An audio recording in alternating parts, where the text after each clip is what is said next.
Good morning, or good afternoon for some of you. This is Linda Netzer with Applied Software. Welcome to our webinar, an Autodesk Licensing Review for Educational Institutions. And myself, Linda Netzer, and Mark Wagaski, Applied Software's Vice President of Sales, will be doing a presentation today to talk with you a little bit about how the Autodesk academic licensing changes may be affecting your department. This is a little bit of an open forum, and we welcome your questions. Please put them in the chat box, and we will respond to them as they come along. We may delay responding if we know we're going to answer the questions, so please be patient with us. And I'm going to turn it over to you, Mark. Go right ahead. Thanks, Linda. Good morning or afternoon, everybody. This is Mark Wagaski. Thanks for joining us. And as Linda said, we really want to keep this interactive. This is the third one we've done, and we've gotten some really good questions, some questions we hadn't really entertained before. So please, during the event, just type your question in the chat, and we'll absolutely get to it.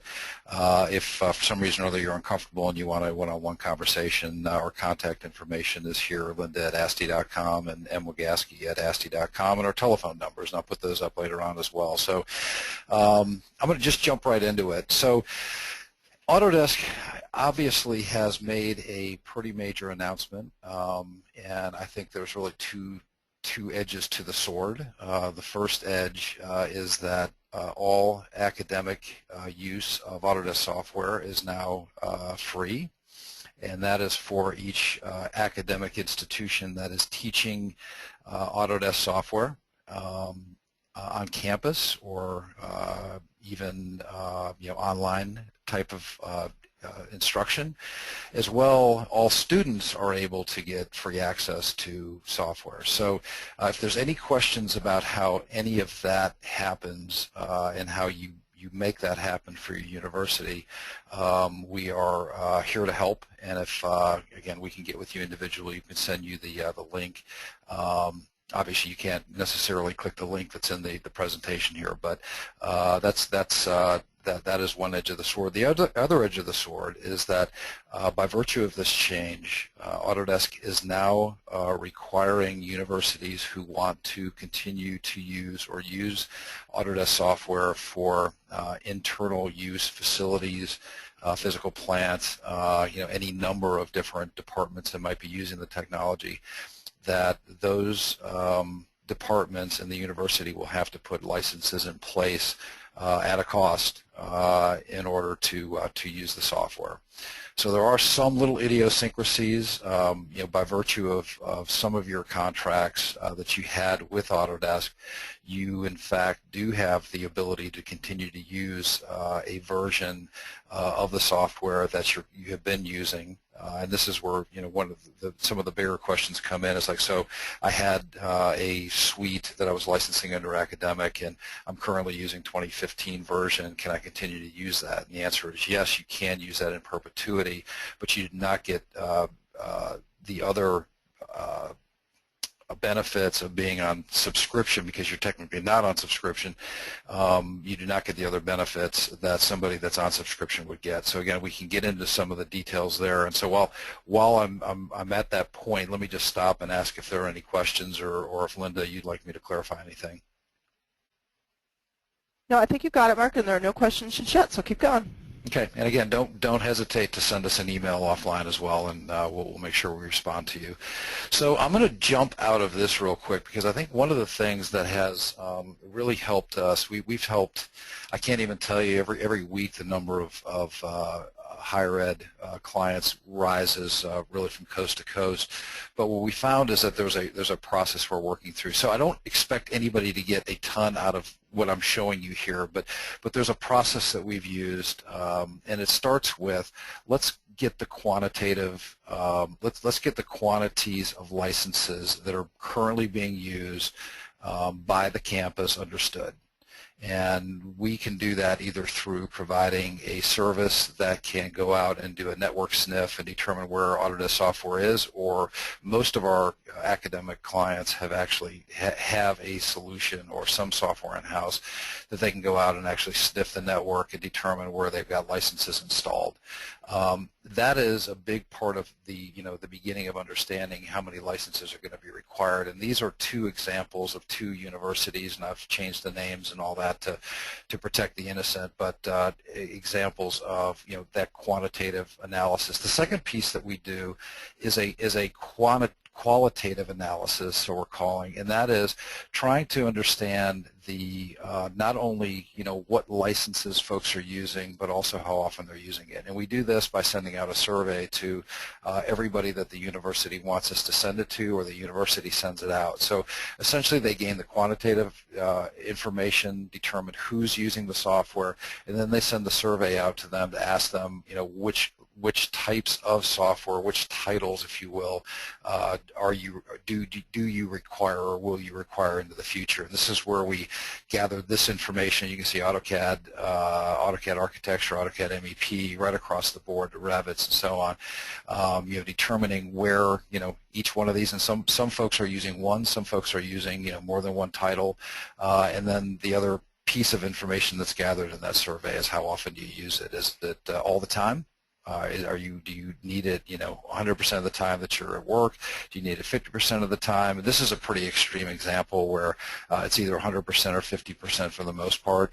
In a lot of cases, we've got a pretty even distribution between those folks that are using it 100% of the time, 50% of the time, and sometimes. So from there, we go through an analysis and determine exactly how many licenses and what types that you need. And so these, I'm highlighting below here some acronyms which mean nothing to you, which I will go ahead and jump over real quick.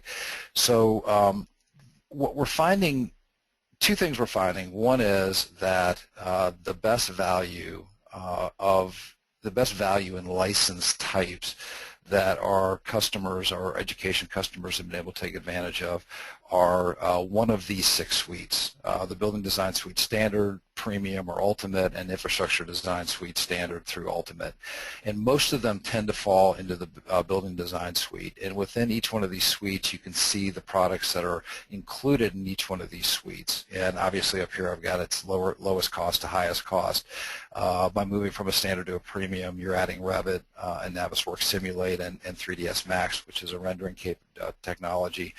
And then the big moves going from a Premium to a Ultimate are Navisworks Manage for coordination and clash, and Inventor being added.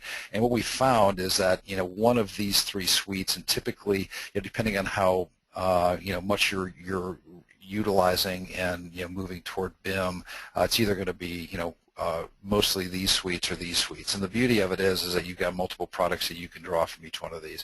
The other thing that we've seen, and I'll get into this in a minute, is that most of our clients have gone to a network version, and I'll kind of explain a little bit of that in the future. But so anyways, jumping back here, we've been able to determine that for this particular client, it made sense, after going through this analysis that we go through, that it looks like 15 Building Design Suite Standards, 4 Building Design Suite Premiums, 6 Infrastructure Design Suite. And the infrastructure product group, which I didn't get into, is primarily your civil 3D, so civil-related technology. So we come up with a total number of licenses on a network that's going to serve the number of users that they have.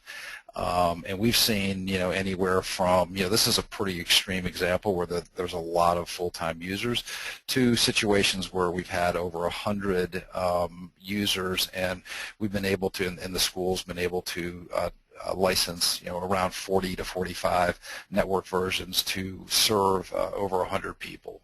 It's because it's on concurrent base.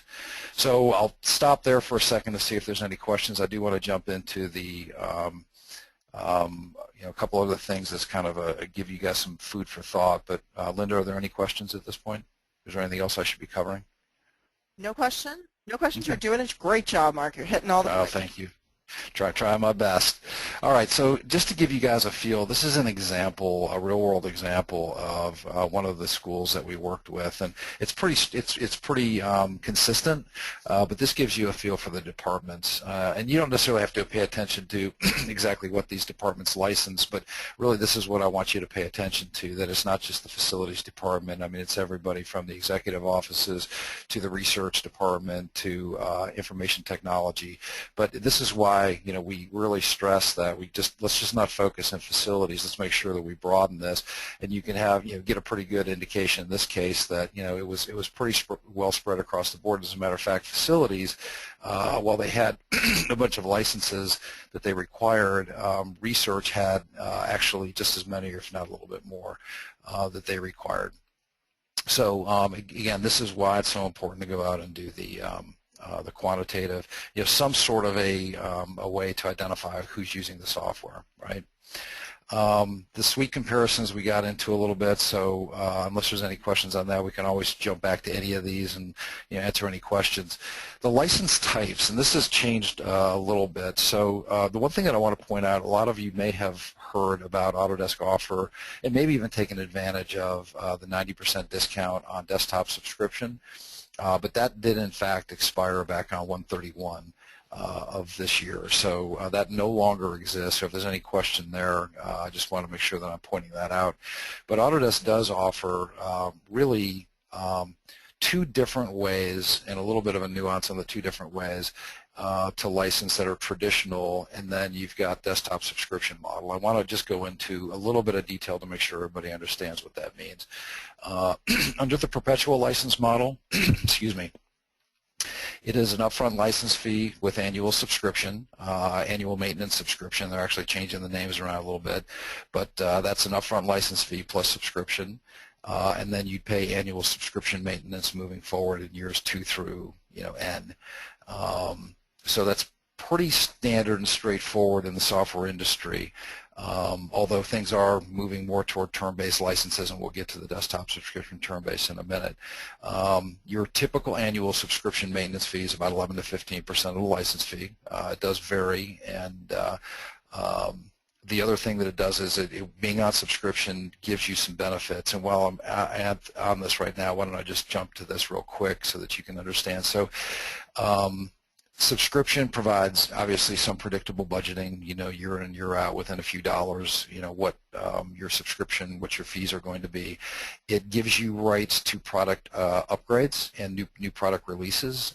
So that's essentially 2015 to 2016, which will be coming out here shortly for all the Autodesk products like AutoCAD and Revit and Civil 3D and all the rest. You get immediate access to those. You do have the ability to cross-grade those licenses to a more advanced product or suite. So there is value in the fact that you've got those licenses and you can upgrade from a standard to a premium, or premium to an ultimate, or a standard to an ultimate, and all those. So it does retain value. And one of the reasons I point that out is because up until this February, actually end of January, Autodesk allowed you to upgrade old licenses to a newer version with some value in the trade-in, and that no longer exists. So it's kind of a moot point, but I just did want to point that out. You do have the right to use previous versions under subscription. Not being on subscription does not give you previous rights. So if you're running 2015 currently, under your current, you do not have the right to use 2014, 2013, or 2012. In a lot of cases, that's very valuable. You do have home use rights for your users. And extended territory rights, so somebody can take the license out of the country for an extended period of time if needed. And then you get unlimited online and web support. And then there's some additional cloud services, and this tends to vary a little bit, but right now there's storage out there in the Autodesk 360 world where you get 25 gigabytes of storage for each one of your licenses. So the license types under, well, let me just stop there. Linda, any questions that anybody's got on that? You're good. Okay. So then still staying under perpetual, so you've got two different license types. You've got individual titles and you've got suites. The suites are what I've shown you, and I'm not saying it's going to be right for everybody, but the suites under a network-based configuration, which I'll describe in a second, tend to be the most popular way for universities to go because they can serve the most amount of users with the broadest number of titles. I do want to make note that individual title licenses under a perpetual model Autodesk has announced that those are going to go away. And it's probably a good time to let you know that I think ultimately what you're going to see is Autodesk not offering a perpetual license model again over the next couple years for any of their licenses. They have not come out and announced anything to the Wall Street or any of us yet about any of the suites, but it's the handwriting is on the wall, and they're trying to move most of their new clients to term-based licenses on their desktop, which we'll get into in a second. So the good news is everybody's got a window right now to take advantage of network perpetual licenses, and I think it's a really good time to do that. There's absolutely no indication that once those licenses are in place that Autodesk would do anything to remove the rights of a perpetual license. As long as you're on subscription, you're good to go, and you'll continue to get all the benefits of subscription. But I do think that what you're going to see are more and more of their products, like even AutoCAD and Revit and Civil 3D and some other, and Inventor, moving into a cloud space. I think that is just the future, and so you'll see that coming, and probably, at some point it may even be valuable to those customers that are on a perpetual network-based license to move to that model because of all the capabilities and things, but that's all kind of yet to be seen.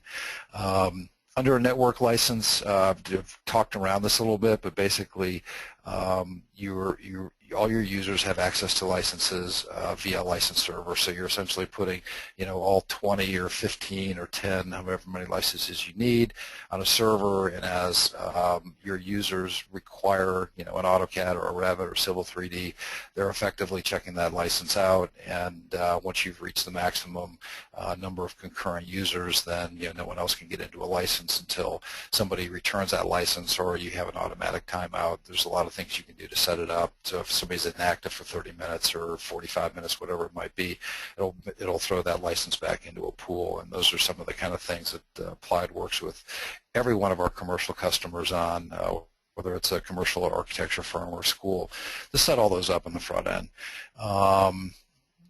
So a network license is slightly higher in cost than a standalone license, which is one-to-one.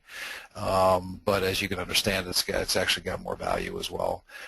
You can upgrade standalone licenses to network. So if you choose to do standalone licenses and you feel like network could be of value, then there are fees associated with the ability to upgrade those at a fee to a network-based license. One thing to note here is that once a product is in a suite is checked out, the entire suite is checked out.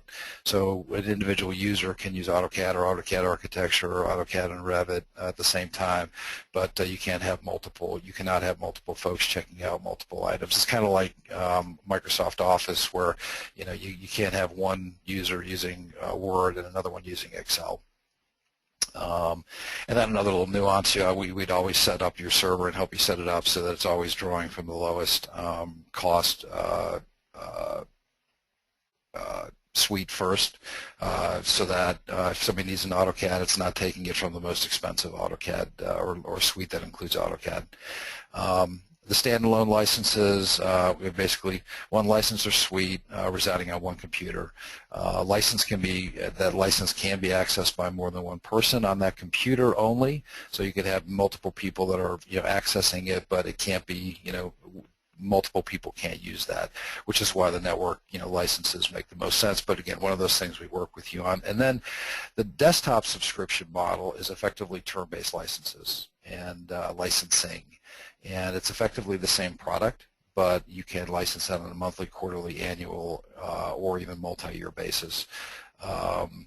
And that is a one-to-one license with a login, so you have to have a license for everyone. So one of the things that we do, again, we'll always show you what your configuration might look like to the best of our ability, comparing a network-based perpetual model to a desktop model, and kind of show you where the and show you where the break-even point is on that, and help you do the financial analysis. And so we don't make any assumptions going in. It's just I can let everybody know with a lot of confidence in most cases our clients have gone to the perpetual network-based model, serving a bunch of clients with a fewer number of licenses. So with that, are there any questions there? There are none. I've answered a couple of them offline privately, but please don't be shy. Ask questions. That's what we're here for. Yeah, please. We covered the subscription benefits. After we've gone through this process, we've done the quantitative and qualitative analysis, we come up with our best guess.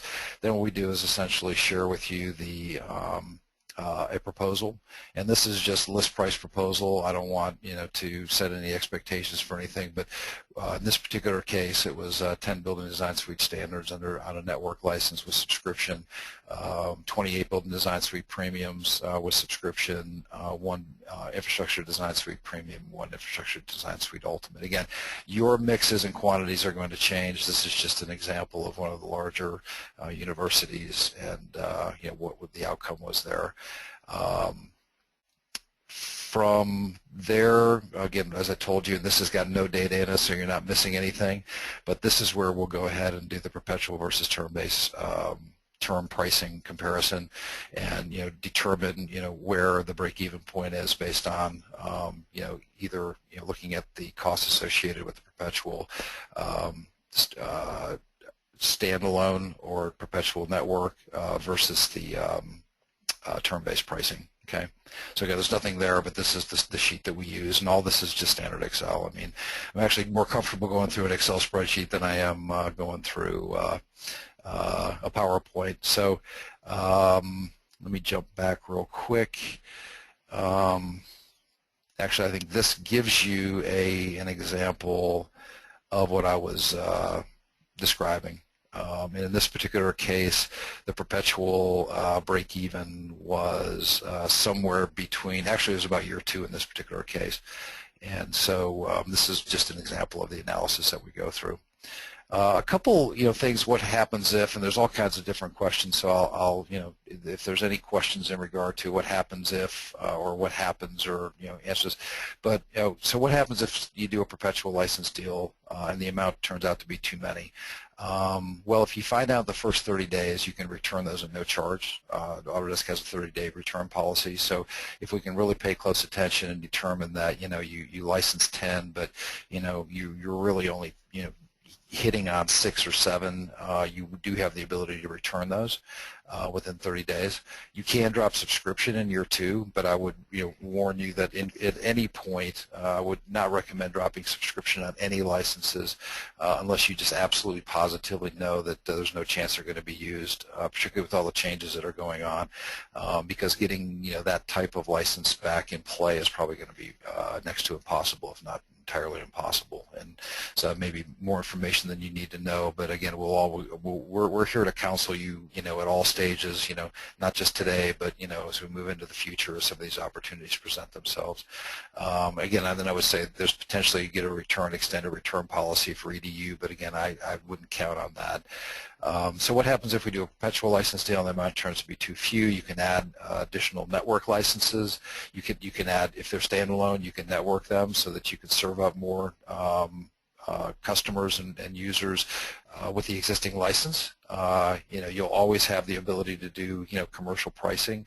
We'll talk a little bit about the route that at least the public institutions Autodesk would like everybody to move. It's through third-party GSA contract holder, but again, not to try to get too ahead of myself, you always have the ability to add additional licenses, and then you could also add some standalone AutoCADs or Revits or anything for daily power users, which would be at a lower cost. But again, we'll counsel you through. There's all kinds of different things that we could help you with and help you make the right decision. We've been doing this for decades. Literally, the company's been around for 33 years, and we've been working with clients for a very, very long time, and helping them make the best decision given the information we've got. If the product mix is not correct, you can always upgrade. Again, downgrading is not really much of an option because of the cost associated with it, but upgrading is absolutely not an issue. They've got fees associated with upgrading from one to the other, and you can imagine it's pretty much the difference between SRP and from a premium license and a standard, or ultimate license and a standard. So again, downgrades are available, but they don't make much sense because it does cost you per license, and again, we'll work with you through that. So I mentioned the third-party DLT Solutions is a master government reseller for Autodesk. They have been for 14 years, and we've had a relationship with them for 14 years. They hold the GSA schedule, and this is their contract number, and their contract term is valid through March of 2017. There is value in working with DLT as the GSA contract pricing is lower than commercial SRP. So out of the gate, we're able to provide extremely competitive pricing, and annual subscription rates are also lower. So they're a great partner. So if we start working together and you see a quote coming from DLT, that's who that is. And in some cases, not all, because not every one of our schools has had the ability legally to purchase off GSA, and that's really something that I'd ask you guys to take a look at individually. But it has helped a number of our customers, higher ed customers, avoid having to go through the bid process, because the GSA schedule and GSA pricing eliminates the need to go out for competitive bids. So that is it. Other than any questions that anybody might have. I'll try to breeze through that pretty quickly with the hopes that we could open it up and have some additional conversation around some questions. So Linda, is there anything that anybody's... Mark, you must have done a great job covering everything, because there are no questions. You did that, or everybody's asleep. I don't know. You did that, or everybo's asleep. So, I hope that's our contact numbers up again, yeah, and we can absolutely. maybe get them online. Absolutely. Yep. There you go. So again, I would highly recommend. We tried to breeze through at a high level. We realize that this has been to some folks a bit of a shock, but I just really highly want to encourage you to reach out to Linda or myself. We've had some really good luck working through this with some very large universities, and as a result of a few of these webcasts we've done some. We work with customers from the middle of the country to the Northwest to the Midwest, Upper Midwest, and so the process really does work, and it can be, we know it's not necessarily a great thing. If there's any concerns, if you want to express any kind of concerns that you want us to bubble up to Autodesk, we're happy to do that as well. So with that, unless there's any other questions, Linda, I think we can probably wrap it, and hopefully we'll hear from some of you if you'd like us to help you moving forward. You're good to go. Thank you, everybody. Thank you for joining us. Thanks, everybody.